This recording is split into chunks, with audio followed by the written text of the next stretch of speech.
11 instructions which Rupa Goswami gave to Jiva Goswami.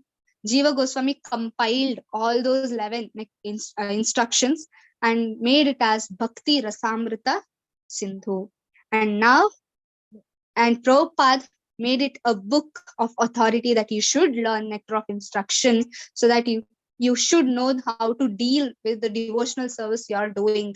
And in this nectar of instructions, you will understand as we go further how to develop our sadhana in devotional service. Because in Bhagavad Gita, we know the concept of devotional service. Krishna says, Sarva dharman parityaja mamekam sharanam.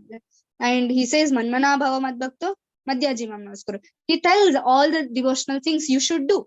Now we are practicing devotional service. These Acharya books will help you in doing those devotional service. So that's the purpose of reading Acharya books, Nectar of Instruction, Ishopanishad, and Nectar of Devotion. That's the purpose of us to read these books of Acharyas and study these books of Acharyas, so that we become very much into these the devotional service. Okay, so this is why I went slowly. Here the thing is not the offense that Jiva Goswami has done or Rupa Goswami or that person has done. Here the thought is how much we are into devotional service. How should I practice devotional service? That is more important. Okay, so I'll just share the screen now. Let's start with the class today. Okay, I'm sorry, I'm in the mobile thing. Okay, yes, you can all see the screen now. Nectar of Instruction, text 1. So what's there in Nectar of Instruction, text 1? Let's see. Shri Shri Radha Govind Ke Jai, Shri Prabhupada Ki Jai. The text 1 is as this. You should all try to learn these verses because it helps you in preaching. Okay, so these verses will help you in your personal development, also in the preaching purpose. Okay, so you should try to by heart these. Okay, some Prabhupada always tells that if you want to preach, at least you should remember 20 verses of Bhagavad Gita and other books. Other books in the sense Nectar of Instruction, Ishopanishad, Nectar of Devotion. Although Nectar of Devotion, it's just a translation, but there is verses that we can find in other sources of Veda base or some other sources where verses are given. So for preaching purpose, you should remember these verses also for your personal development, so that you won't forget some things which are very important in your life. You're practicing devotional service, you want to practice devotional service, these are very essential. If you want to practice devotional service, if you want to go advanced in devotional service, these are very important. So the first is Nectar of Instruction, verse 1. Vacho vegam manasa krodha vegam jivha vegam udaropastha vegam etan veganyo vishaheta dira sarvam apimam prithvimscha shishyat. Okay, so vacho vegam. Vacha, what does vacha mean? Speech. Okay, vega, here you can see the maximum word is used is vegam, vegam, vegam, vega. What does this vega mean? Is urge, urge to speech, urge to uncontrollable mind, urge to anger, urge to tongue taste, urge to belly, urge about genitals. Okay, these urges that a normal person in this material world has, if you want to advance. And now what does this verse tells?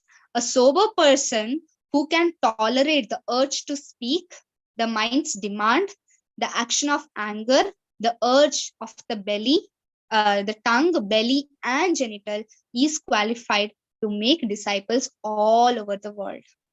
Okay, so that means such a person is fit to be a guru, the Jagat Guru to the whole world.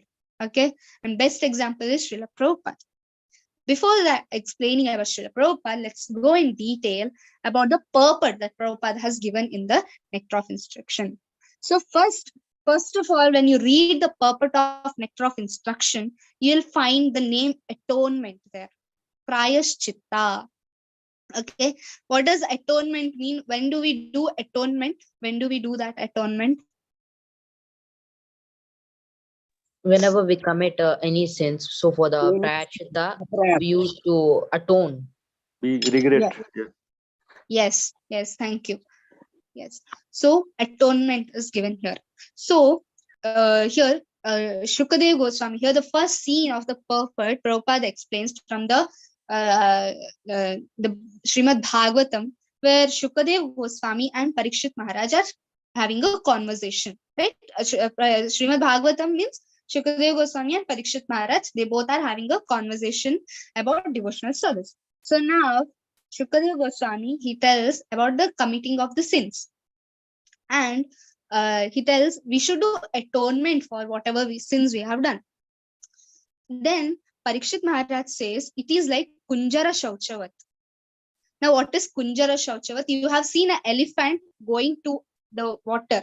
Okay, elephant has that habit that it gets hot or dirty. It feels that I am so dirty, and it goes voluntarily into a river and dips itself whole body and puts some water from the trunk to his body, whole body, and he comes out.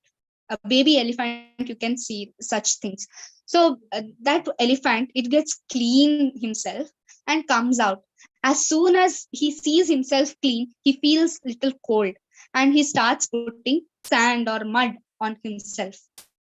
And he sees himself again dirty. Oh, so much mud. Again, it goes into the water. Again, it gets cleansed. Again, it comes out. Again, it feels cold. Again, it puts mud on it. Okay. So, it is, Parikshit Maharaj mentions here, it is like Kunjara Shauchavat, atonement without sense control. Now, why do people do atonement? You make a mistake, you go in. Parikshit Maharaj is a king, right? He has seen such cases. He says, I am a king, I have punished so many people for their crime and they have gone inside, and sometimes I've seen that after coming outside also they perform sinful activities. It is exactly like elephant taking bath. He says it's exactly like elephant taking bath. We might have seen, right, people going to temples or church or mosque. They go weekly and they do atonement, especially in church. We have seen that people go Sundays, they do atonement, and from Monday to Saturday they do all kinds of sinful activities. They kill animals, they eat the animals, they do all offenseful thing. They commit crimes, they drink alcohol and so many sinful activities till Saturday. Sunday morning they go for prayer, they do atonement, and they think all it is washed. Again on Monday they do the same thing, right? That is exactly like elephant taking bath. Parikshit Maharaj says it is almost like elephant taking bath. Why does he say that elephant taking bath? Because there is no real atonement. Okay, it is false. Okay, so here there are thieves, 4 levels of intelligence. Now a kind of a thing that one that it is false, because false atonement means real atonement. Let's see what it is.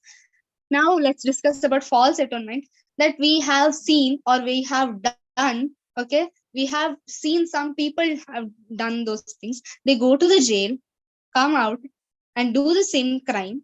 Again, the policemen come, catch them, right? Thieves, they catch them and put them into the jail. First level of person, he listens to this. This happens. Okay. First person, he thinks this is sinful activities, I should not do these things. Second person, he hears that if you do such and such things, police will come and catch you and go. Okay. Third person, third kind of a thief, he sees, he listens to the thing, he listens to the law that if you do such and such things, police will come, arrest you and put you into the jail. Still he does not bother, he does the crime. The policeman comes and takes him and puts him in the jail, and then he regrets and then he makes it correct. That is through experience. There are fourth kind of a thief who sees other person is getting arrested, he does not understand, He listens to the law that if you do such and such crime, police will come and catch you and put you into jail. He does not understand that. He gets caught. Policemen take him inside, beat him. Still, he does not. And again, policemen will take him out.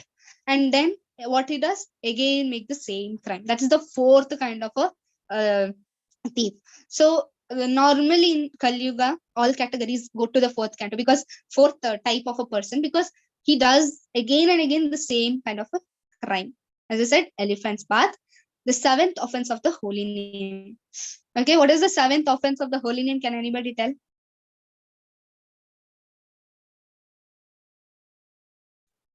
Anybody knows offenses to the holy name? Okay, if doesn't know, I'll just tell. Namno baladiyasya hi papa buddhi. What does this mean? That Namno baladiyasya hi papa buddhi. Namno means the holy name.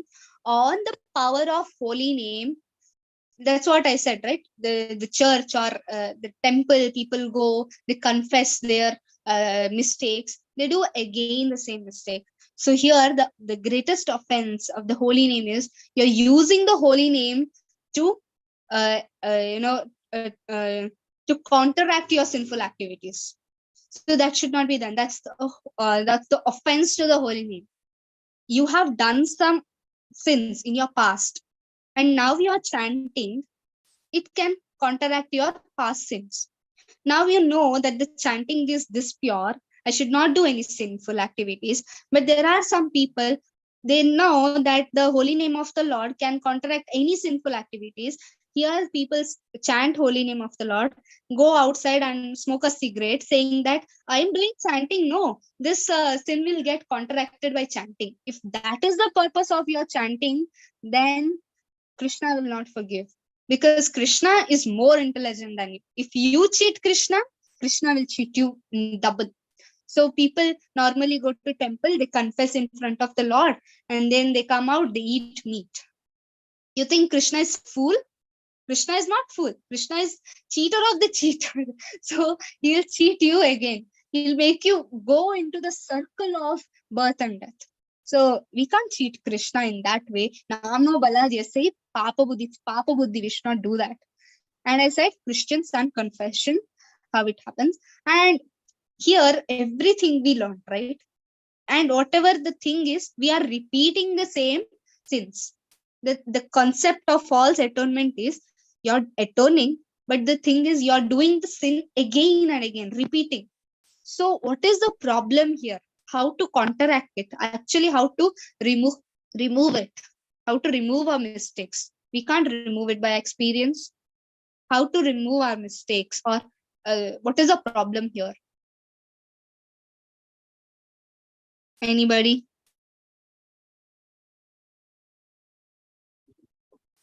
We should not repeat means we should realize.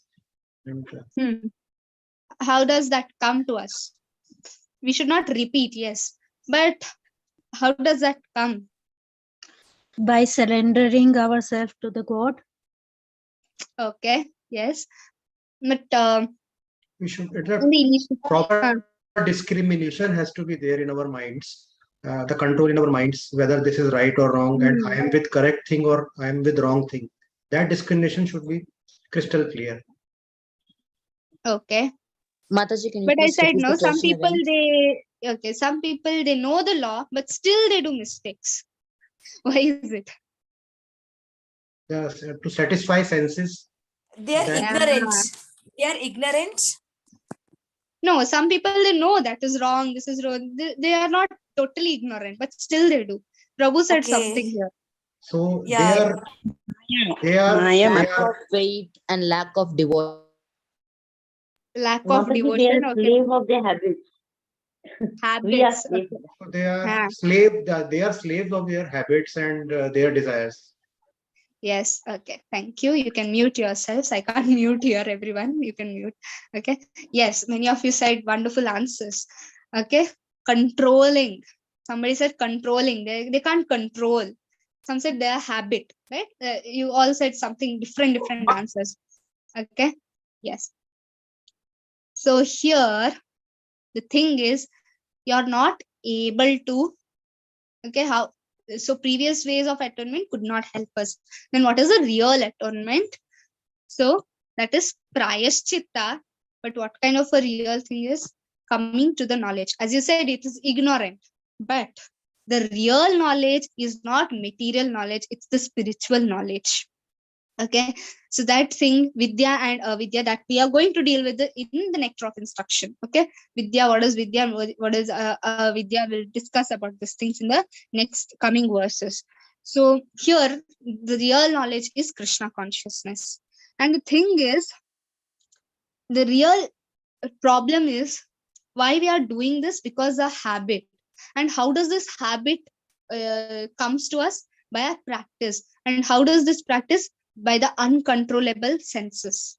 Okay, because we are uncontrollable by our senses, we can't control, right? As I said, the fourth thief, what does he do?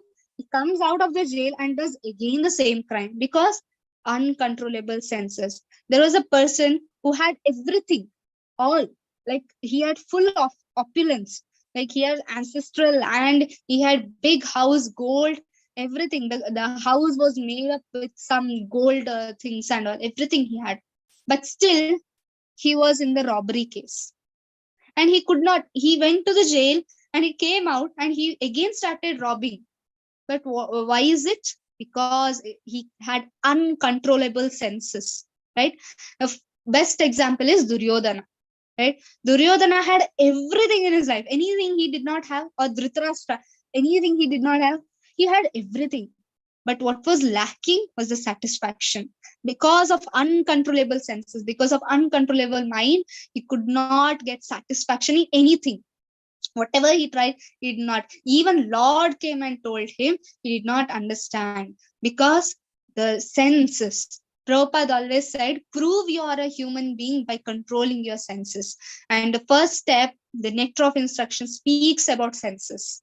As I said, Vacho Vegam, Manasakroda Vegam, Jivha Vegam, all these urges are to be controlled, and then only you can become a Jagat Guru. Right? We all want to preach. We want others to come into Krishna consciousness. And what is the way? By preaching. But how will you do if you are not practicing it? Right? That cannot be possible. So real atonement is coming to the knowledge. And bhakti and regulative principles of Krishna consciousness are easiest way, right? There are so many ways. You do papa karma, then you go do some havans, then your papa karma will turn into punya karma, then you do so many things, and again you're scared of coming into the papa karma and you fall into the sinful activities. Again you do so many atonement, so much difficult process. And we are so grateful that Chaitanya Mahaprabhu gave us so easy way. And it's so unfortunate if person is not taking it. The Hare Krishna Maha Mantra, the Krishna consciousness, anything is so difficult here? Anything is difficult in Krishna consciousness? No, it is meant for Kali Yuga people. It is meant for, nobody told us, Prabhupada never told us to sit and meditate on something. Prabhupada never told us the big philosophy. You should remember all the shlokas of Bhagavad Gita. He never told. He told whatever you understood, you should be in service of Krishna. He told very easy. Right? Anything, you should be detached. You should leave your home and come. You should sit in Himalayas and then start Krishna consciousness. Nobody told that. You can start in home itself, right? You can start in home. It's the easiest way. And that's why there are some regulative principles that are to be adopted. That's not very difficult, right? The 4 regulative principles, what Prabhupada gave, they are not something coming from the other world. It is from this world itself. If you want to become a human being, then the 4 regulative principles are to be practiced by everyone. It's not that I'm in bhakti, I should practice 4 regulative principles. That person is not in bhakti, he should not practice. Everybody should practice in Krishna. Everybody should practice the 4 regulative principles. And in bhakti, it will help you in progressing. So in atonement, what we discussed in the previous slide, it was just on the top, like a top surface of the water. It was just like a top thing. But it was not going to the core, right? You should not water to the leaf. If you water to the branches, if you water to the leaf, there's no use. Tree will die, right? But Krishna consciousness waters to your heart. That is the difference. It directly goes to your heart, right? Cheto darpana marjanam. Our chitta, cheto means chit, consciousness. Where does this consciousness, where does the soul sit? It's in the heart. When you chant, our mind is peaceful, but slowly by slowly we understand that the heart is cleaning. We won't have the material expectation from others, right? That is the transformation in the heart. If you sincerely chant rounds, you come to know that how much you have progressed in Krishna consciousness. The love to hear about Krishna, Shravanam increases, Kirtanam, chanting increases. Love for Krishna increases, love for the devotees of Krishna increases. Like Prabhupada, you love Prabhupada, you become a fan of Prabhupada. That's how the transformation becomes in the heart, right? We all have done sinful activities, but what changes us to do now, right? For example, okay, so there is a person, a young boy in a college, okay, he is having meat, okay, he is trying to control his senses. He's telling, I won't eat meat from now, but he is not able to do it. But in the same place, there is another one person who is following Krishna consciousness. For him, the thought also doesn't come about eating meat, because Krishna has said no need, so I'm not going to do that. It is sinful or pious, it doesn't matter to me. I will not even think about it. That is the transformation in the heart mean. Okay, people are struggling to remove sinful activities. For a person who is in Krishna consciousness, there is no struggle, because he has given all the senses to Krishna. So that's the difference between a person who is trying to do false atonement and a person who is doing real atonement. So now, as I said, why do you think in this purport, Srila Prabhupada is writing about atonement in the beginning? Why do you think? What is the connection between atonement and the shloka? We read the translation, right?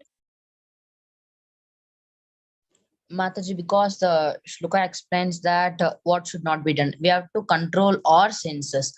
But people in this Kali Yuga, the main problem for them is they are not controlling their senses. And at last they are going for the atonement. But still they commit the sinful activities and involve in criminal records. So they atone after every criminal activity. So that atonement is completely waste. Yes. Krishna says that Sarvadharman Parityajya Mamekam Sharanam Vrajaham Tvam Sarva Papepyo Mokshayishyami Ma Sucha.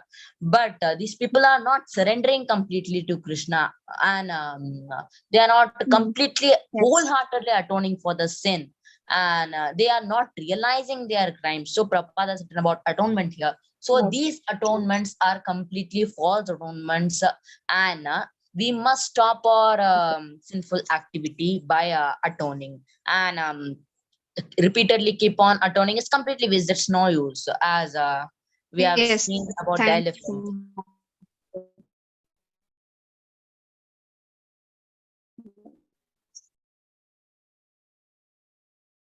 Okay, thank you, Mataji. Yes, as you said, I don't know your name, I can see your name. Because if we are not, and because of that, we commit sins again and again. And that's why controlling sense is given in the first instruction. Okay, so importance of sense control. And then one who controls, one whose senses is uncontrollable cannot be trusted. Okay, so here it is said that a person who cannot control his senses, can you trust upon him? Okay, so that's not possible. Can you trust upon such a person who cannot even control his senses? He may get anger anytime. He may get he may shout at you anytime. You cannot trust such a person. He may go mad at any time, right? That's how we are in Kali Yuga. We are like that in Kali Yuga, because everywhere you see it's either Rajoguna or Tamoguna. That is when your senses are totally gone. In Sattva-guna, at least you are trying to control your senses. But in Rajoguna and Tamoguna, you cannot even control your senses. It's just going here and there. So that's how we are, right? So first comes Vacho Vegam, urge to control the speech. Whatever the speech, let's see here. In the darkness of night, a snake can find its eatable simply by hearing frogs' very pleasant cry. Okay, so Prabhupada gives the analogy here that it's like frog. Okay, it's totally night, and in the night, how will you identify a person? If he speaks or if he makes any action, you hear something and then you identify. Same way, snakes identify frogs just by their croaking sounds. Okay, you have seen frogs croaking. Unnecessarily, they are croaking. They are inviting their own death, right? So in the same way here, similarly, people who are talking all nonsense without Krishna Katha, they are inviting the Yamaraj very soon. So anything other than Krishna Katha, that is the gone case, because here the frog is also compared to Mayavadis or Shunyavadis or impersonals, whatever you take, other than Krishna's devotees, because everything other than Krishna consciousness is nonsense. So that is said here, because just think, whatever other than Krishna consciousness, it is total nonsense if it is not used in Krishna consciousness. Because you will simply suffer after that discussion. You will simply suffer. You will think more and more and more, and you will ultimately suffer for that thinking. So it is inviting Yamaraj. First is that you will get degraded from where you are, right?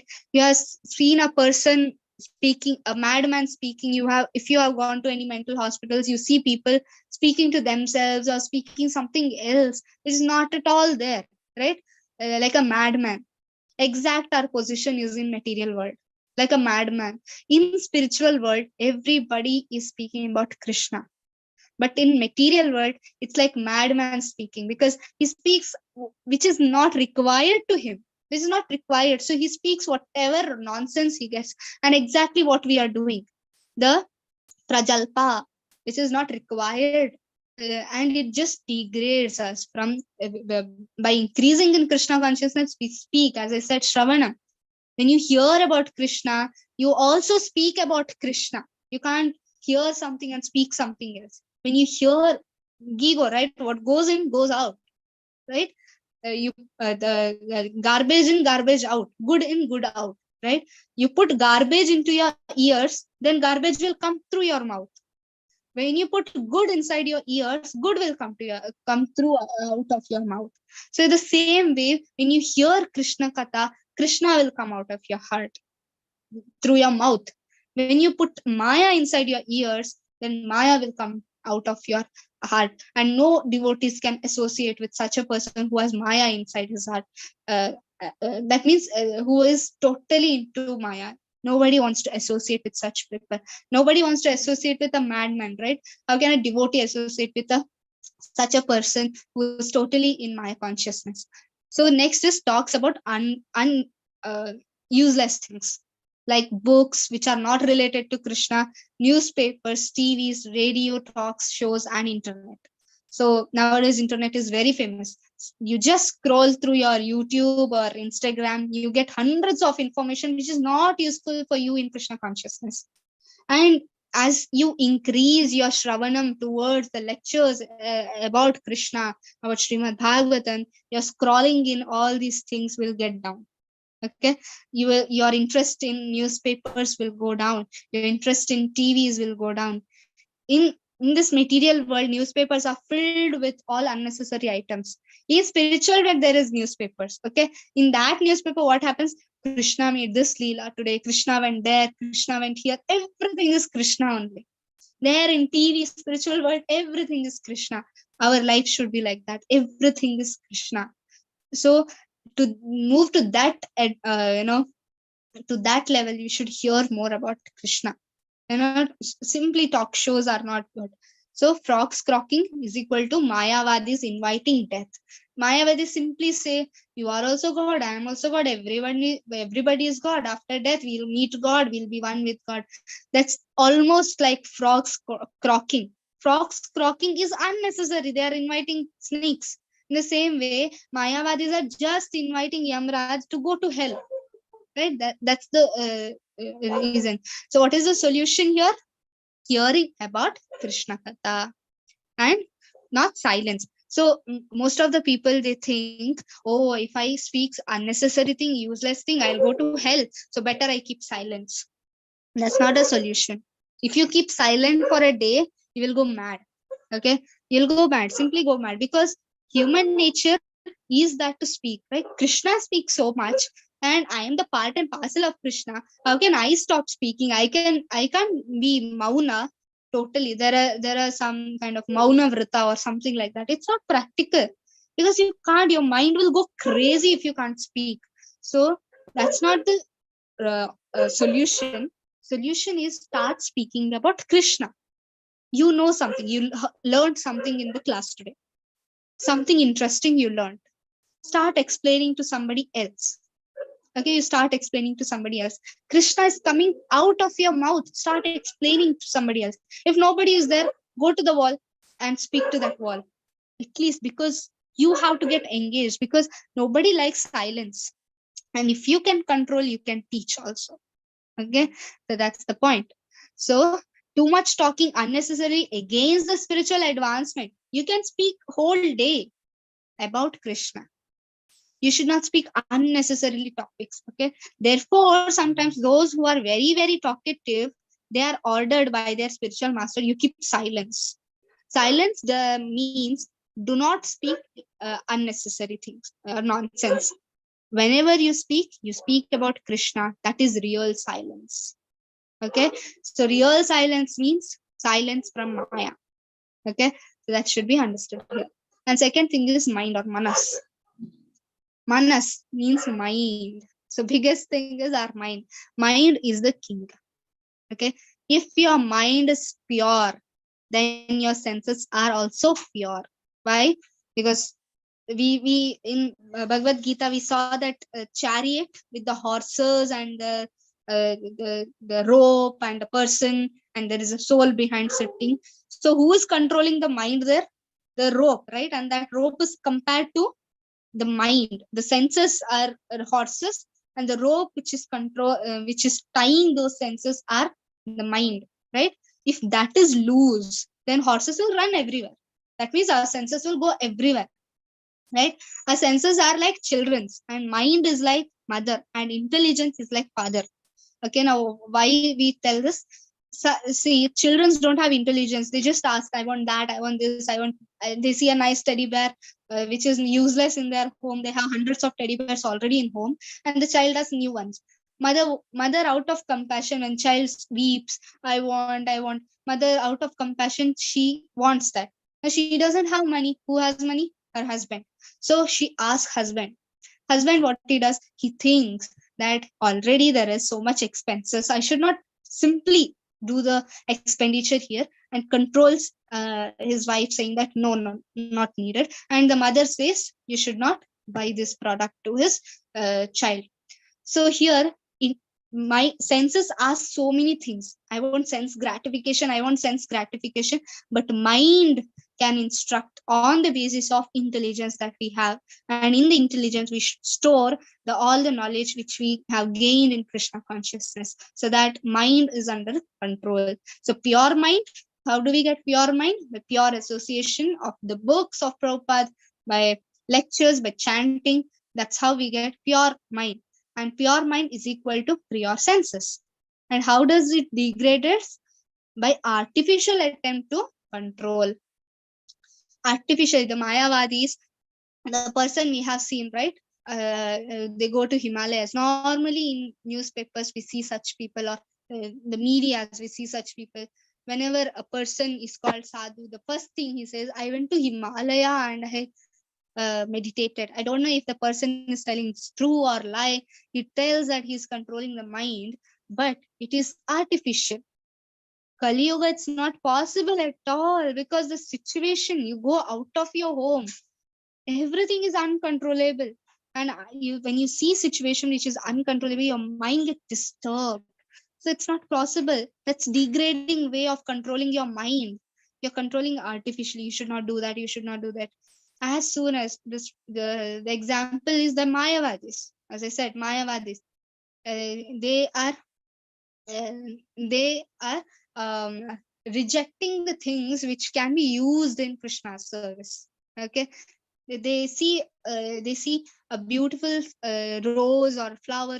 They think it's Maya. We should get control. We should not go there. They try to artificially control their mind through meditation or something, but that's not possible. So how it is elevating? Always think about Krishna. Manmana bhava madbhakto madhyajimam namaskuru mamevaya prapadyante mayam. So here, manmana bhava madbhakto. Manmana bhava madbhakto. Krishna first says, think about me. Now, why does Krishna says, if your mind is controlled, then you can do all other devotional service. So how to control your mind? That is through keeping your mind in Krishna. Manmana bhava madbhakto tells, keep your mind and surrender to me. Always think about me. Right? Krishna tells 2-3 shlokas. He tells, always think about me. Why does Krishna tells? Because if you want to advance in Krishna consciousness, then the first thing is you should always think about Krishna. Always think, whatever. That's why Krishna gives, right? Rasoham apsu kaunteya. He tells, I am the taste in the water, I am the light in the sun and moon. Because as you see these things in the world, that water, oh, you remember Krishna told that thing. He's the taste. As you see sun and moon, you remember, oh, Krishna is the light of this sun and moon. So that each and everything you see in this material world, you can connect to Krishna. You always think about Krishna, right? So that's the thing. And 2, agitation of the mind by Bhakti Siddhanta Saraswati. BSS means Bhakti Siddhanta Saraswati Goswami. He tells, avirodha priti, uncontrollable attachment or desire, or virodha yukta krodha, that means anger arising out of from the frustration. So first is uncontrollable attachment. You are attached and it's so uncontrollable, you can't get outside of it. Or desire, right? Habits, it becomes so much habit, you can't get out of it, right? And anger rising from frustration. Virodha yukta krodha, that means you're trying to get out, but you're getting frustrated by that. And controlling the mind gives satisfaction, right? This is so beautiful painting. The cow is going near Krishna, because it's so we should always meditate on Krishna's lotus feet. That's the thing. As we see the deity in the altar, first we should see the lotus feet of Krishna. That just calms our mind. We are so disturbed by outer situation. We come into the temple. First thing, we should not see the face. We should first see the lotus feet. If you're seeing the face, fine. Again, you start seeing from the lotus feet. As you see lotus feet, you just forget all the frustration you get from the material world, and then you see the Lord's beautiful lotus face. Okay, the mind is not to be killed. So mind, you cannot kill the mind, right? Mind is always there with us. It's the subtle form. It has to be there in us, right? As we have the nose, as we have the eyes, as we have the tongue, in the same way we have to have a mind, but then we cannot kill it. Mind or desire cannot be stopped. Desires will come. Is there any person who tells, I don't have any desire, I'm just sitting quiet, I don't have any desire, I want to be zero in my mind? It's not possible. It's not possible.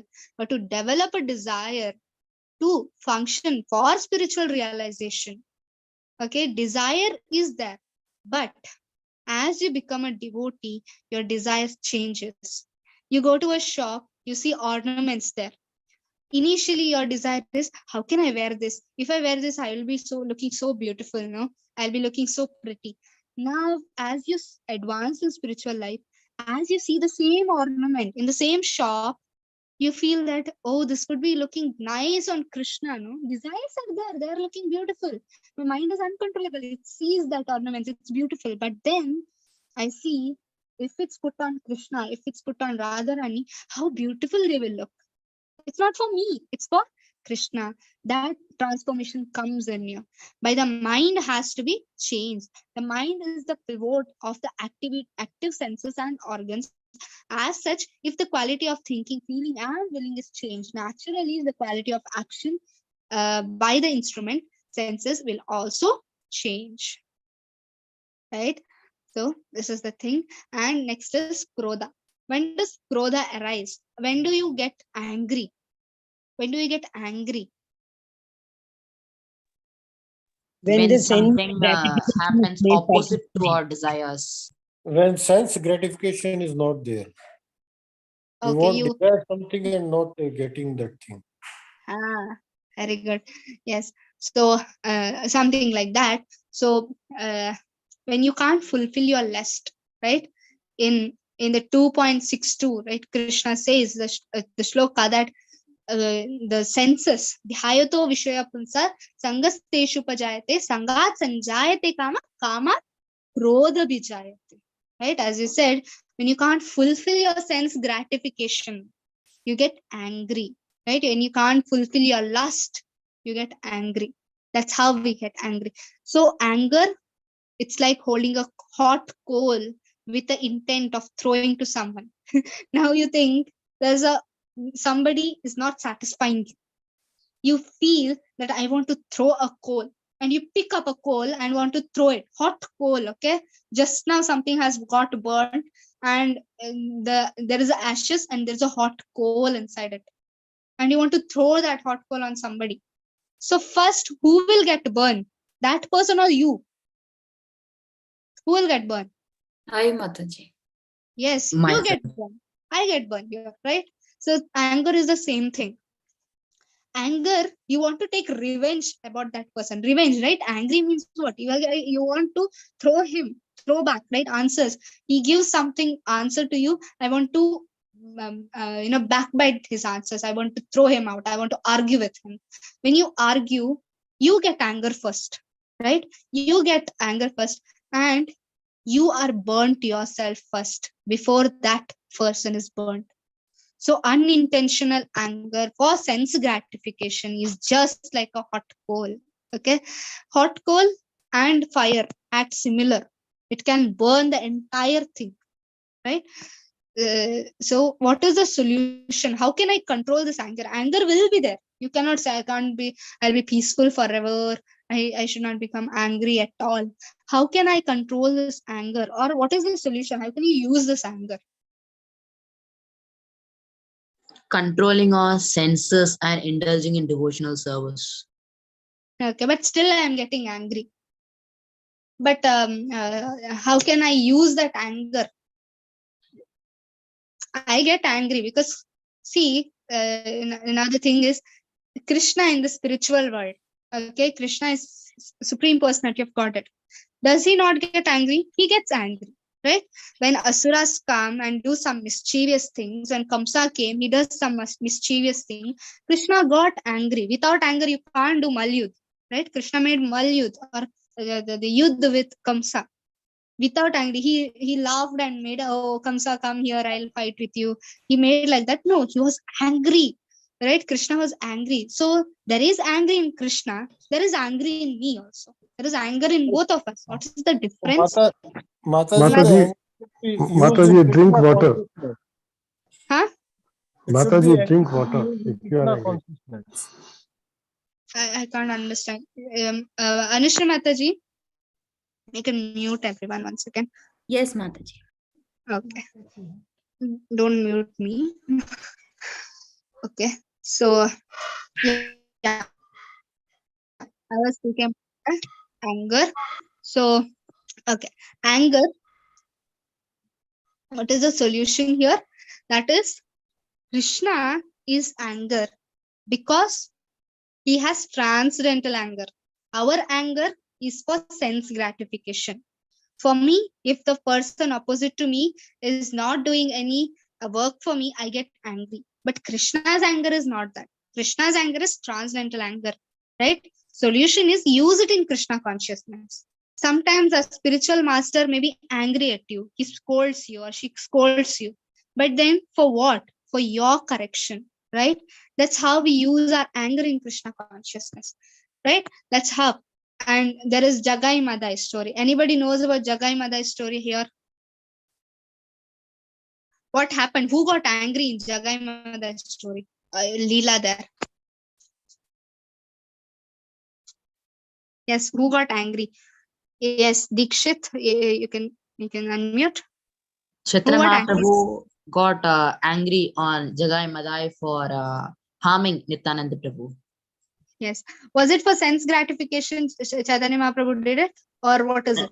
No, Mataji, it's completely transcendental. And Nityananda Prabhu played this pastime to bring Jagai Madai into devotional service. So this is completely Yes. transcendental. Yes. Yes. Very good. Yes. So yeah. So this was done for the transformation of Jagai and Madai. It was not that, oh, Jagai Madai did not satisfy the senses, Chaitanya Mahaprabhu. That's not.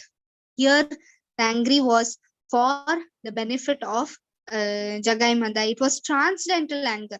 We can't understand the anger of a devotee. We can't compare to the anger of a devotee to that of a karmi, right? We cannot compare that. So, here, anger of a devotee is like dog barking.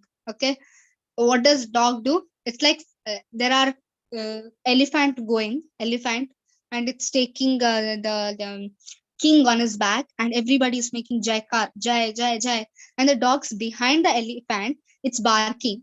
So somebody came and asked the dog that, why are you barking here? You should bark in front of an elephant, right? You should not bark. Barking means you are getting angry. You should show your anger in front of an elephant because you are angry at him, right? No, if we go in front of an elephant, then people will shout at us, because our intention is to not to satisfy the king on that. Here, elephant, what is he doing? He is trying to satisfy the king by taking him. But dog, he is not doing. He's inspired. He's stopping that service. So here, the barking of a dog, unnecessarily barking, right? You have seen the dogs barking. Is there any sense of a point of barking? No, they're just angry at each other. They're fighting for each other. There was a trash. Okay, there you can see dogs in a trash, near trash place, right? They are just holding a plastic and fighting at each other. For what? For nothing. For that one small packet of empty thing, right? So it's almost like a material person getting angry for sense gratification. I want that. I want that.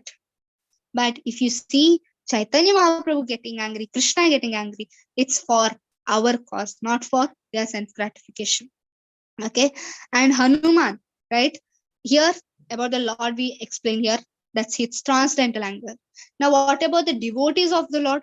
Their angry is also transcendental. Now, Hanuman burned the whole Lanka, right? Burning one's home is sinful, but burning Lanka was not sinful for Hanuman.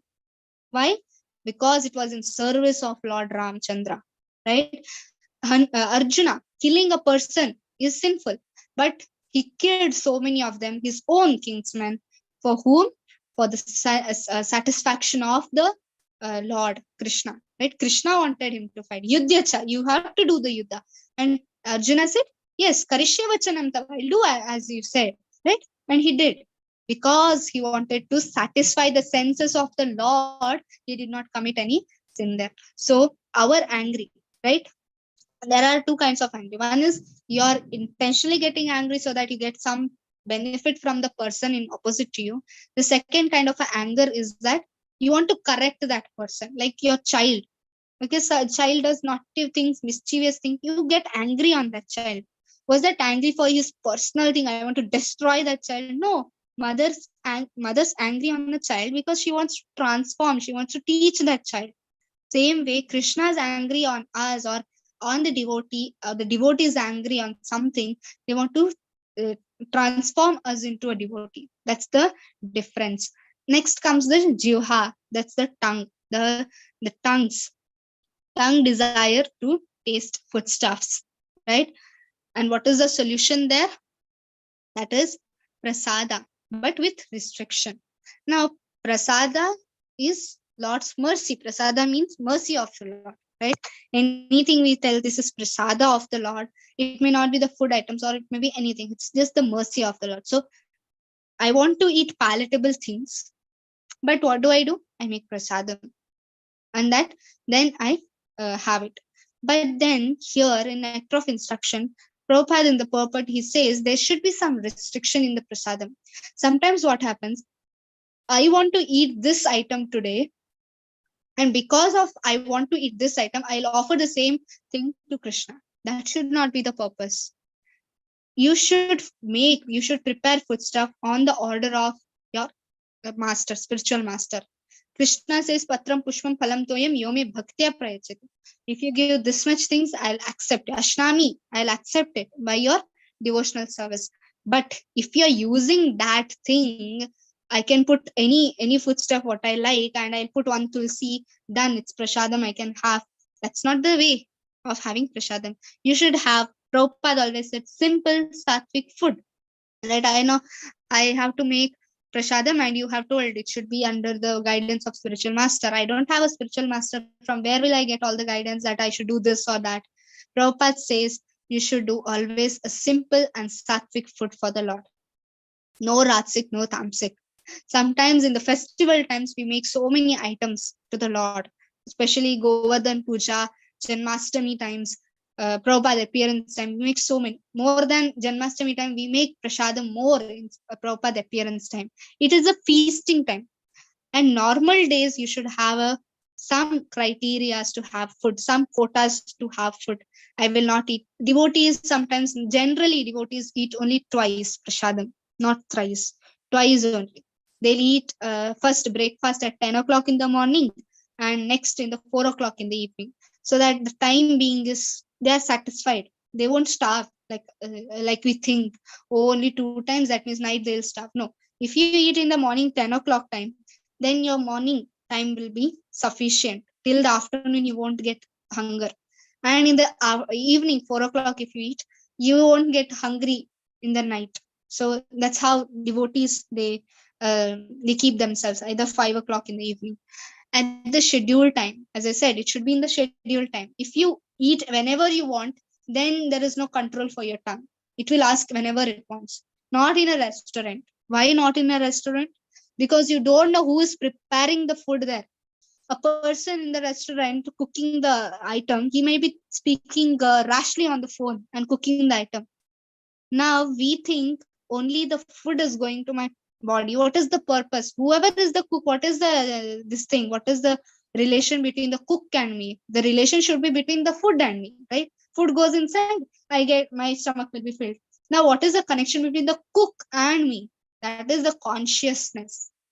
Now he's speaking rashly on the phone and cooking, and now that the consciousness of him is fully on the food, and the same food you are having in the restaurant, and you will get that kind of a consciousness transfers from one person to another person through water, food, and all this stuff which goes inside us, our body.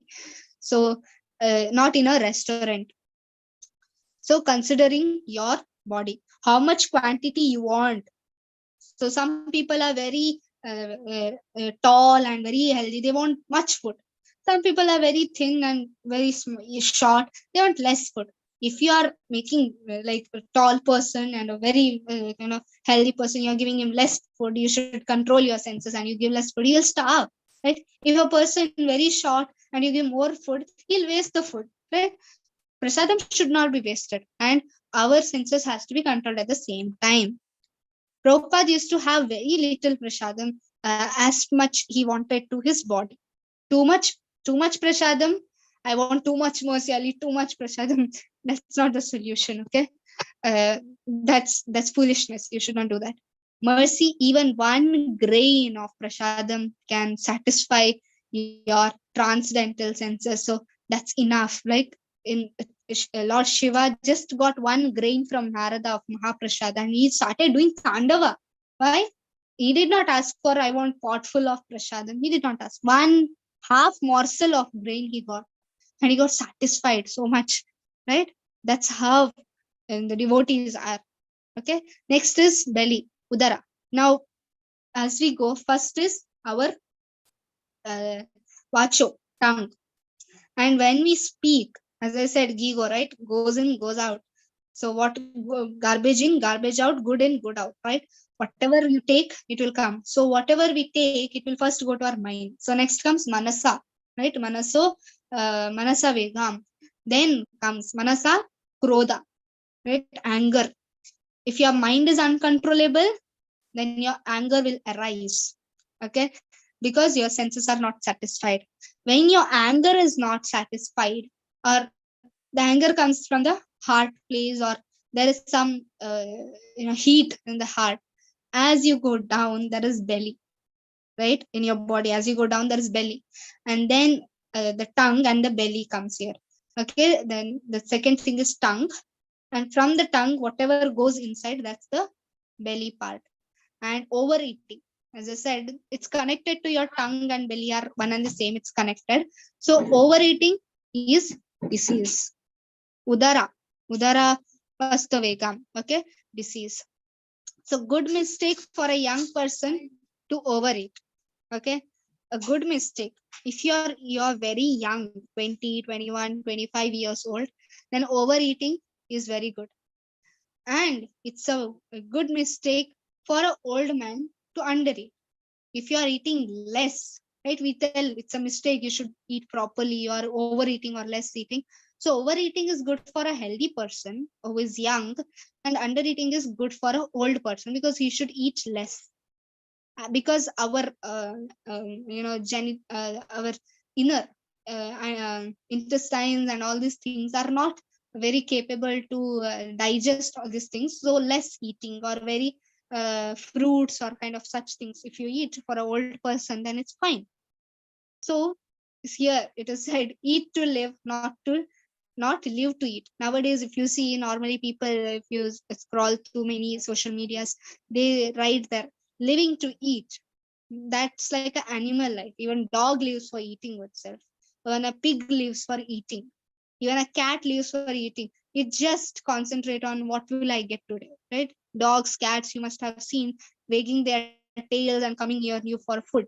That's how dogs and cats are. If you are also doing the same thing, then what's the difference between you and the dog? You should eat for your survival, not that eating only becomes your survival. That's a tamasic person's ratsik or tamasic person's category. So solution is fasting. That's why we tell fasting in Ekadashi or festivals is very important. One is you get transcendental blessings of the Lord, and you advance in Krishna consciousness. Second is your sadhana will improve, and you will control your urges to the belly. As your urges to the belly is unsatisfied, right? Then genitals, the sex desire. If you are, it's a stomach or the belly is so big, then there is lot of sex desire in you. The genitals are uncontrollable for such a person. If you have seen karmi, pakka karmi, then such people have a big belly, and they are not at all in Krishna consciousness. They are fully in sex desire, and they just want to enjoy their life like that. It's degraded. Unrestricted sex life is degrading.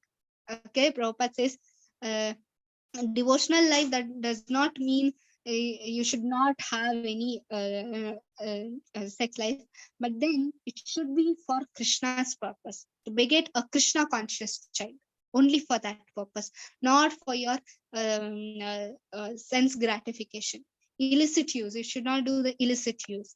There are 5 things in the genitals. It's not that you physically do it or something. Even if you're thinking, it's degraded.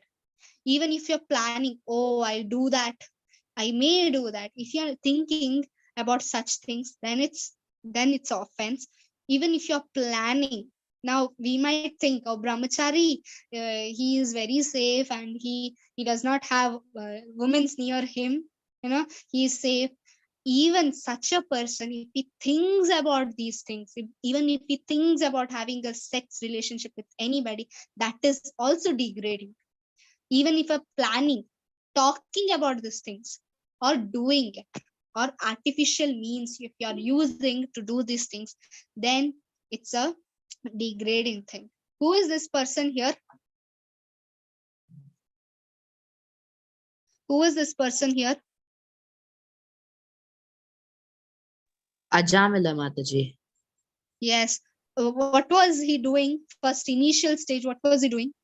Ajamila In was his fight. a Pakha Brahman, Mataji, and he was a good Vaishnava. And he was born in a good Vaishnavite culture Okay. and a good Among family. these five And he was things, that thinking, planning, talking, doing, artificial means, first initial, what did it come from? Thinking, Mataji right? couldn't get you. Okay. So Ajamila, he did not do it or something. He just thought of having it. Just thought. He was a grahastha. Okay. Just by seeing that prostitute, he just thought, I'll just see that prostitute, what she is doing with the man. Just he thought that 1 second, what will go? Right? I just came for the service of the Lord for picking flowers. Now I'll leave that service for 5 seconds, and for 5 seconds I'll see something. He thought, and that thought of having desire of sex, and that destroyed him everything, right? We might think, I don't have a woman near me, I'm so safe. No, not like that. Even a thought of having it, that will destroy everything. All your spiritual life will get demolished in that one single thought. Okay. Even for a grahastha, right? Illicit sex, other than illicit sex, what does that illicit sex means? Other than your wife, you're thinking about some other woman of having, even that thought will destroy you. Even planning, talking, doing, and artificial means, right? What happened to Ajamila later on? Who are these people?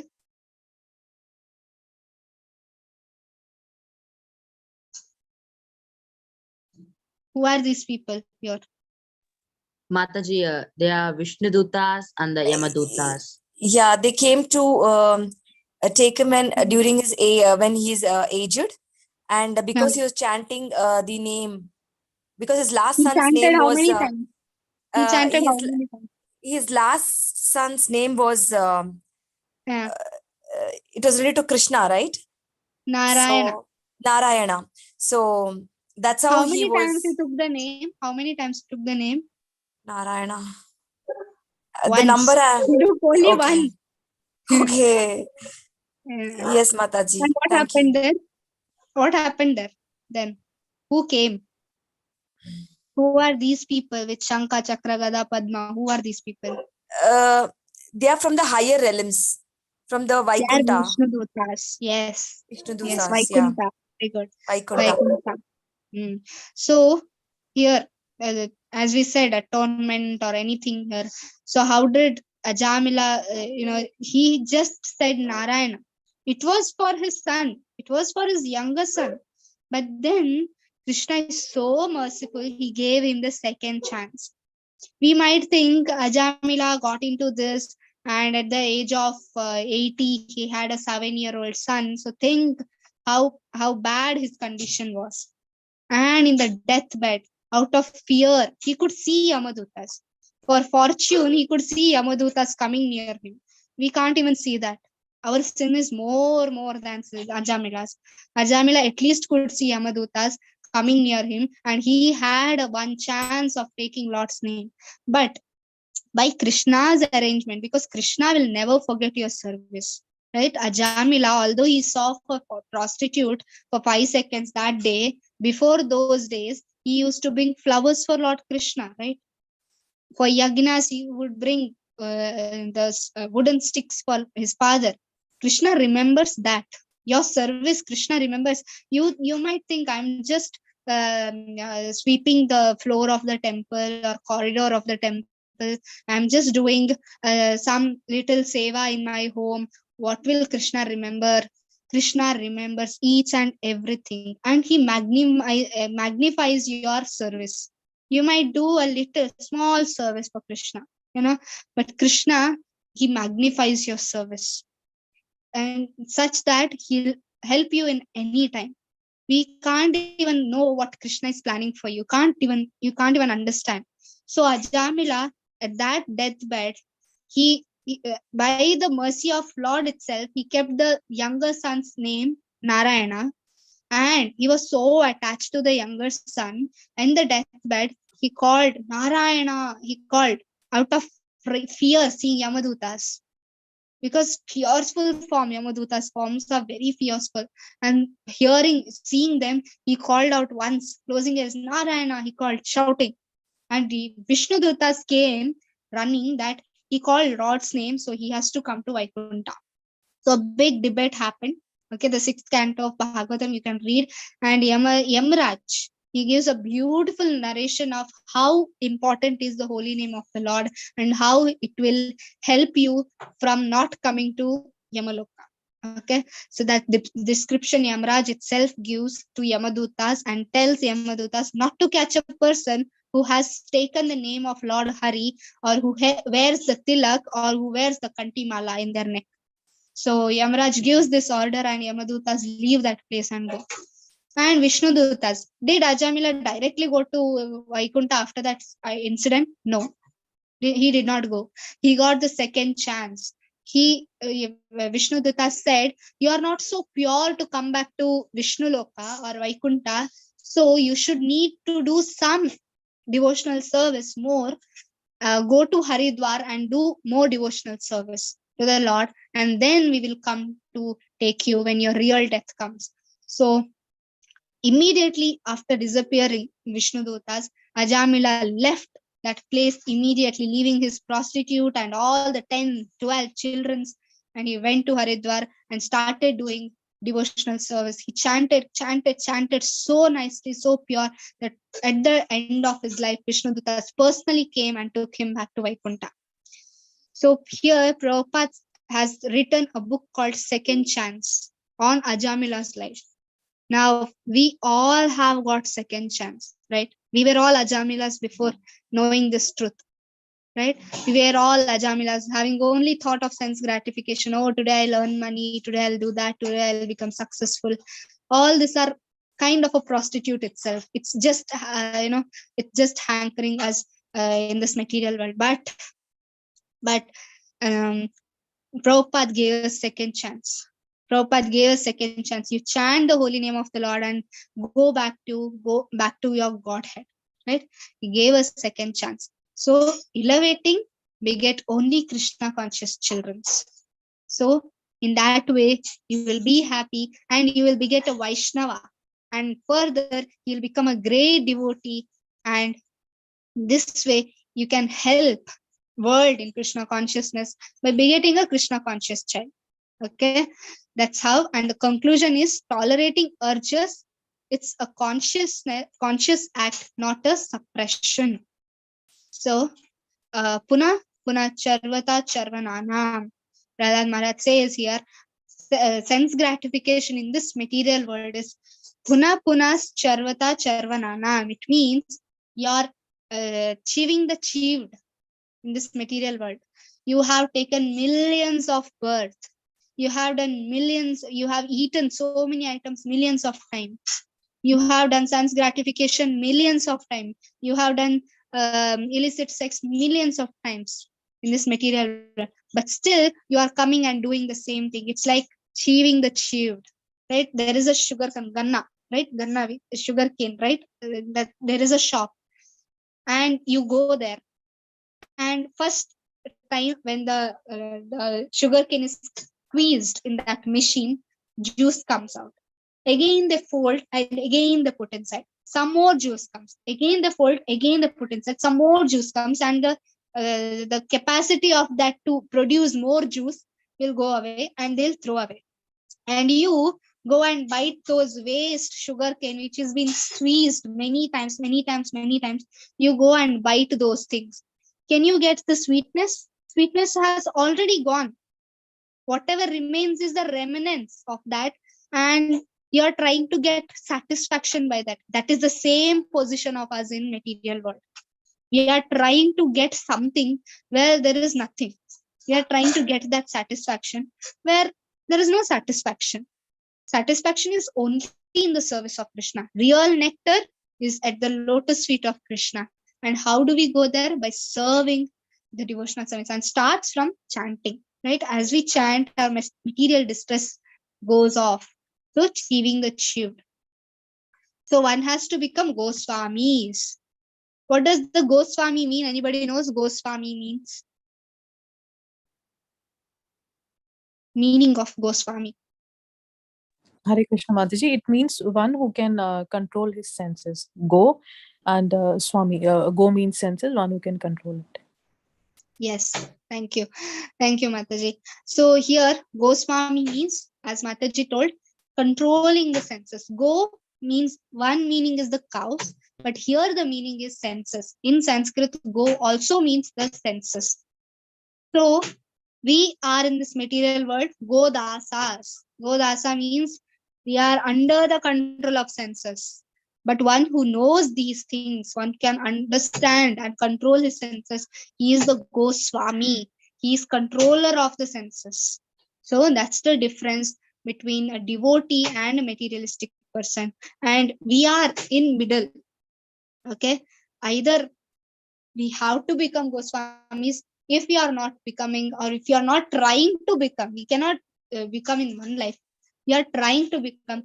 Then if you are not trying, then obviously we all are now Godasas. We will remain Godasas forever. So that should not happen to us. So quickly, let's have some question answers. I'll just ask some questions here.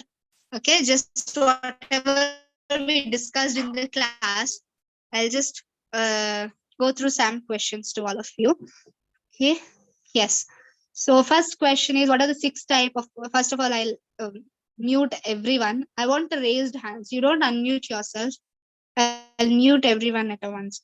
So what are the 6 urges of, what are the 6 types we should control our senses? Shruti Mataji.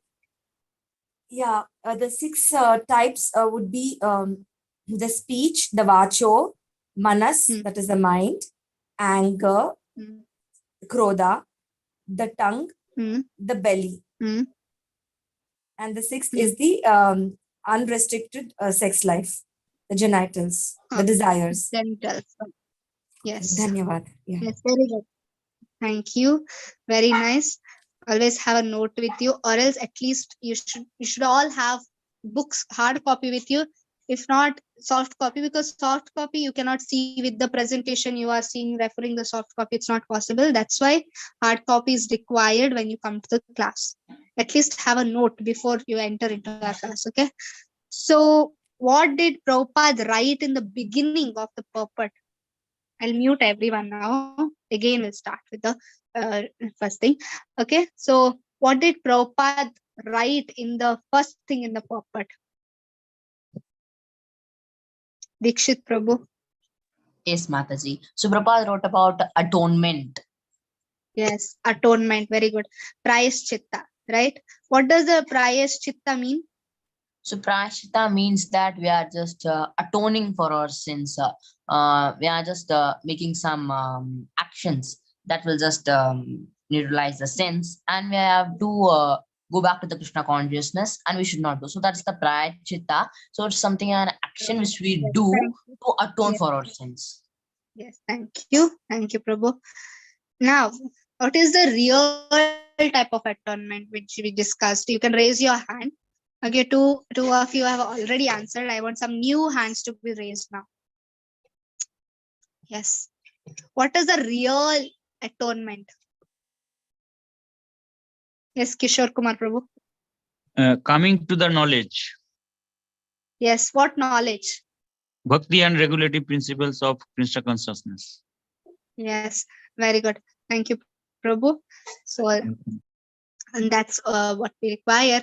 That's coming to the Krishna consciousness. And coming to Krishna consciousness, it takes the sinful reactions from our heart, right? And we already discussed what is Goswami, right? So these things we discussed today. Again, we recapped by the questions and answer session. So about the atonement and the types of atonement which we do is all wrong.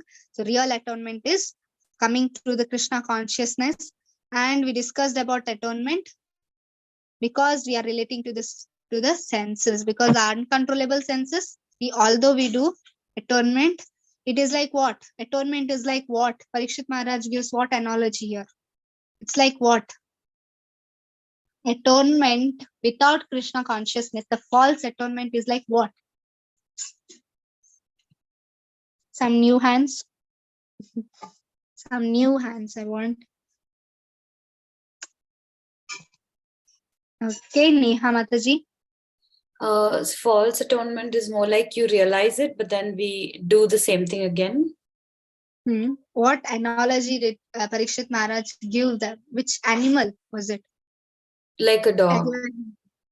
No. No. Nidhi Mataji. Hare Krishna Mataji. Mataji, bath of an elephant. Yes, bath of an elephant. Yes. So it was like a bath of an elephant. Kunjara Shauchavat, right? That was given here. Analogy. Very good. So these things we discussed here, and one by one, that is how to control the speech. What we should speak about. More about Sonia Mataji. How can I control my speech? Hare Krishna By Mataji. keeping silent. Hare Krishna Mataji, by speaking only about Lord Krishna. Yes, by speaking only about Lord Krishna. Very good. So these things, and another thing is that how to control my mind. How to control my mind. I should artificially think about something, or what should I do? New hands to be raised.